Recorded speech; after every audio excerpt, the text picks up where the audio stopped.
너희는 사도들과 선지자들의 터 위에 세우심을 입은 자라.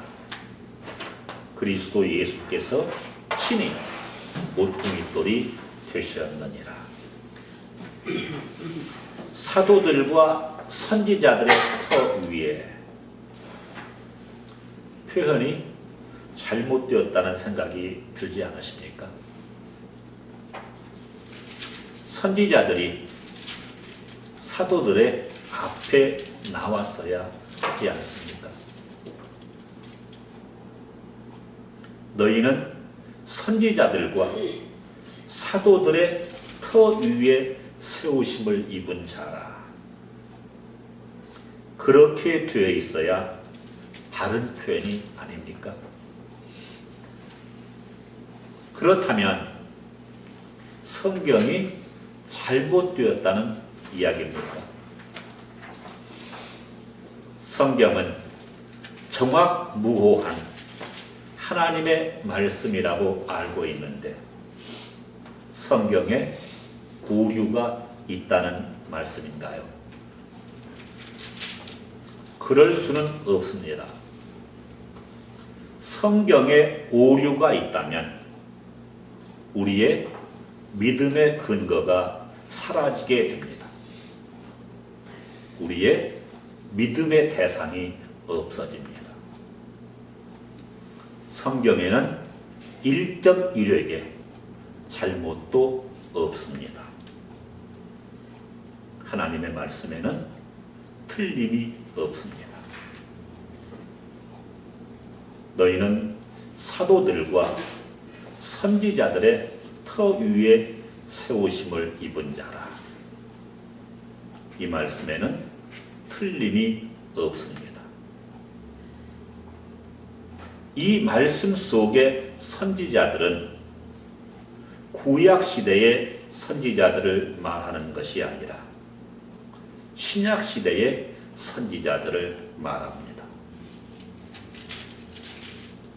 신약시대에도 선지자들이 있었습니까?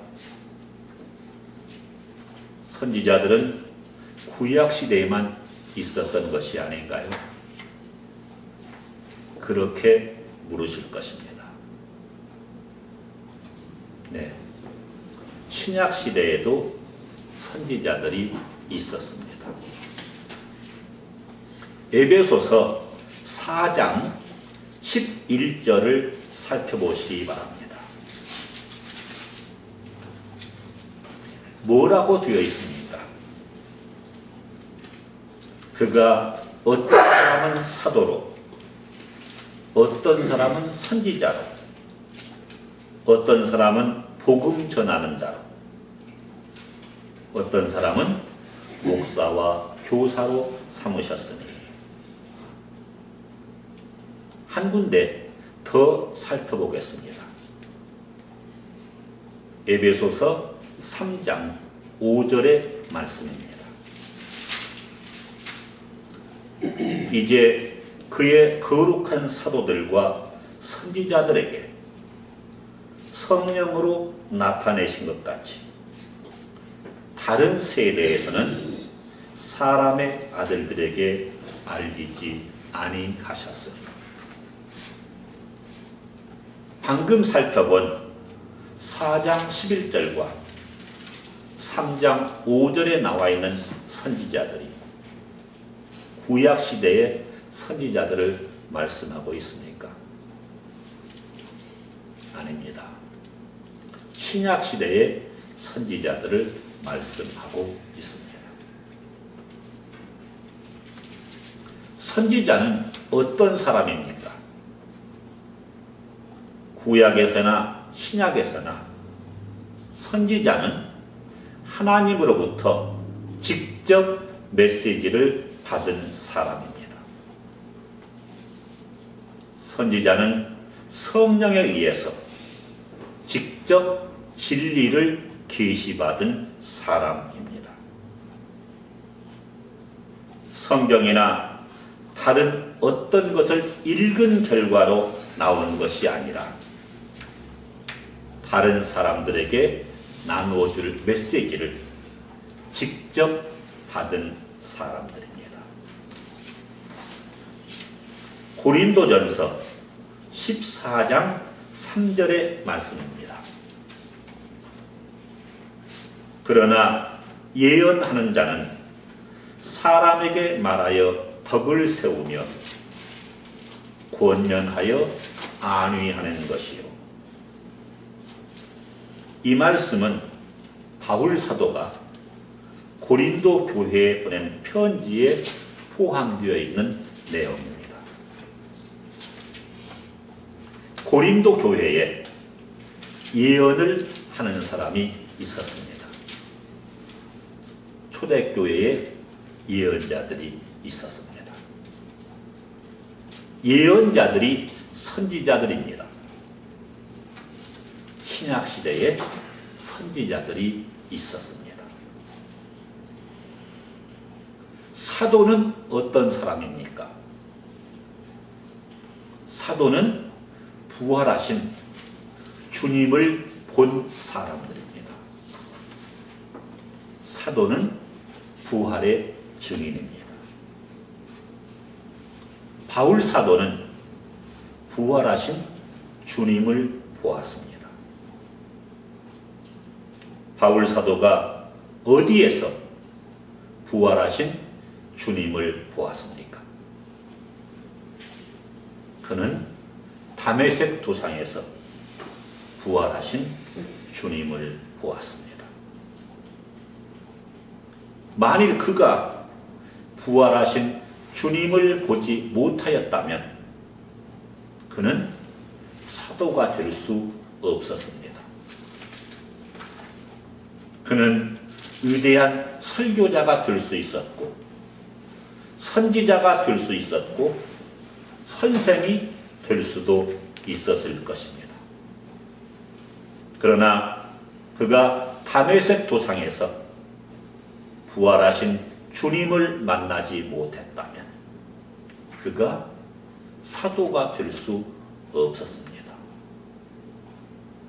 왜요?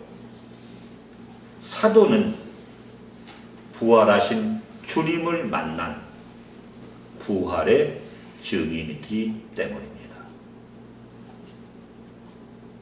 바울 사도는 베드로나 요한 등 11제자와 같은 시간에 부활하신 주님을 본 것은 아닙니다. 우리 주님께서 그를 사도로 만드시려고 다메섹 도상에서 그를 만나 주셨습니다. 그에게 특별한 증거를 받게 하셨습니다.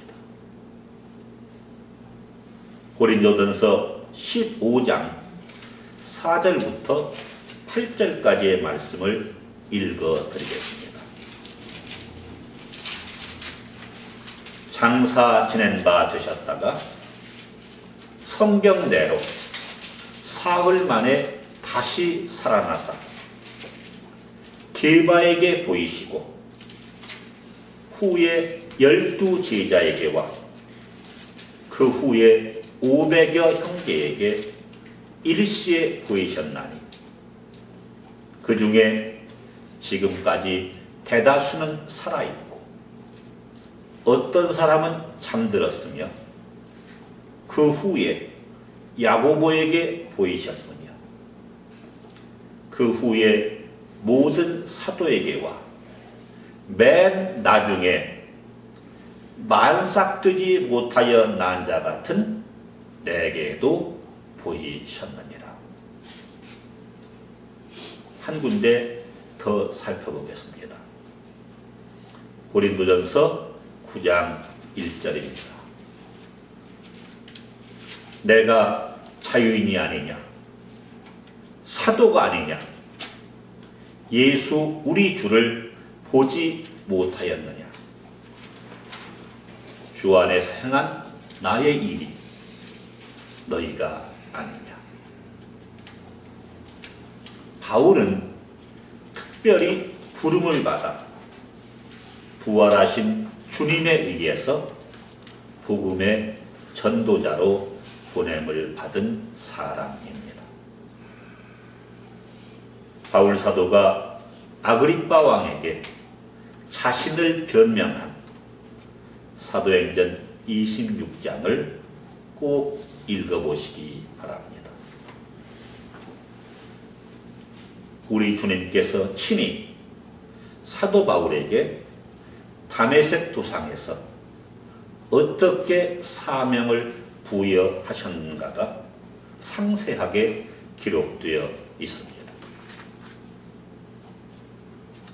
사도들은 부활하신 주님을 만난 사람들입니다. 사도들은 이적을 행하는 권능을 받았습니다.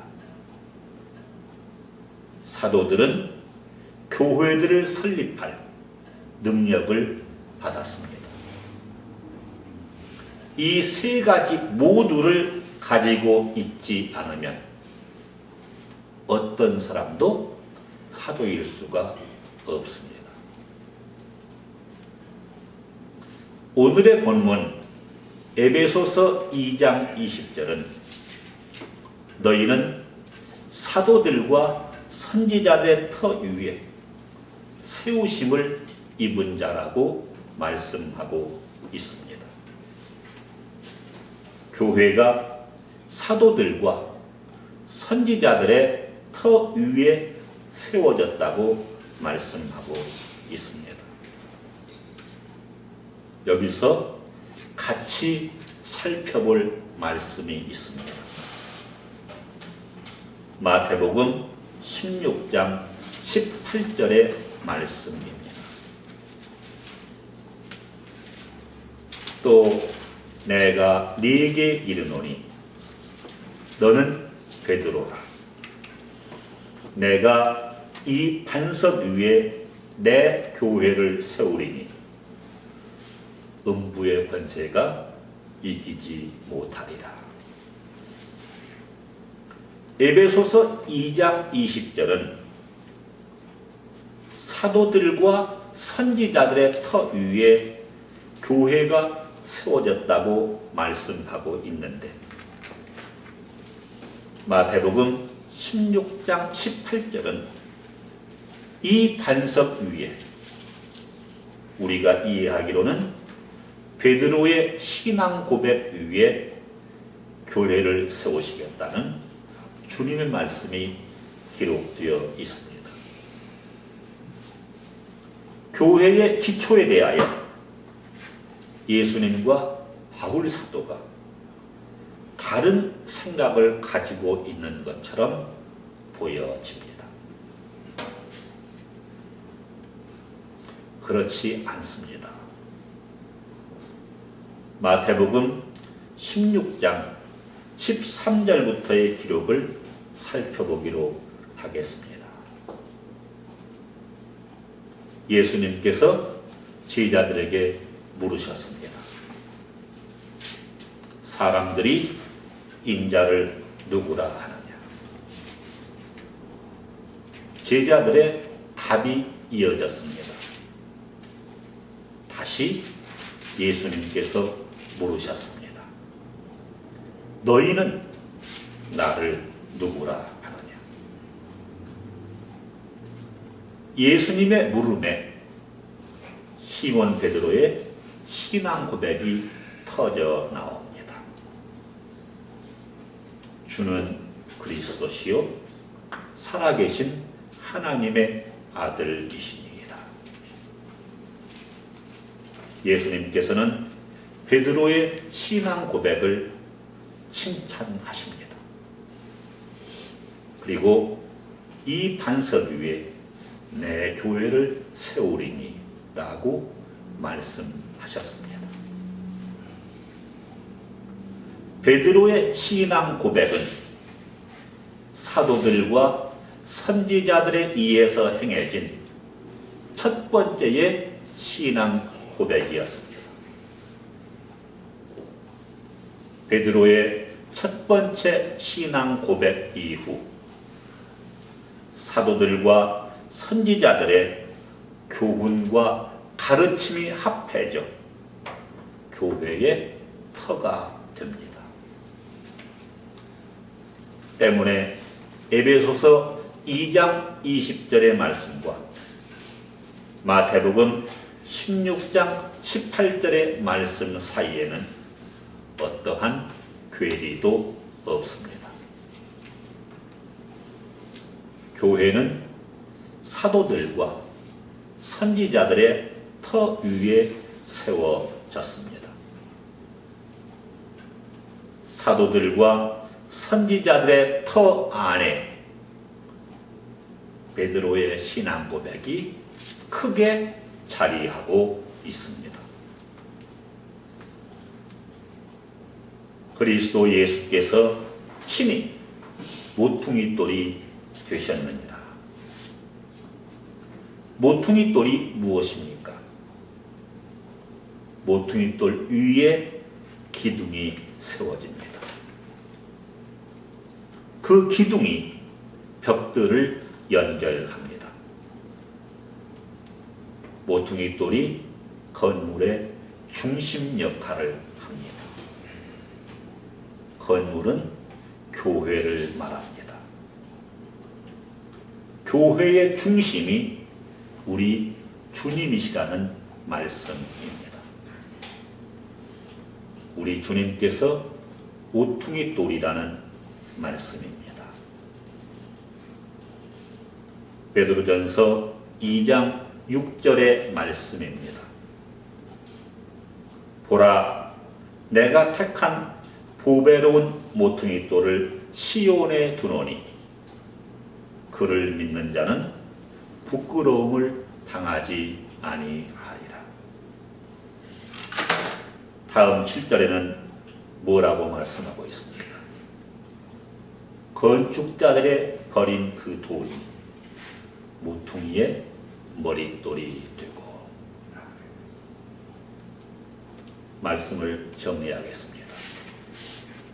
교회는 사도들과 선지자들의 터 위에 세워졌습니다. 사도들은 부활하신 주님을 만난 사람들입니다.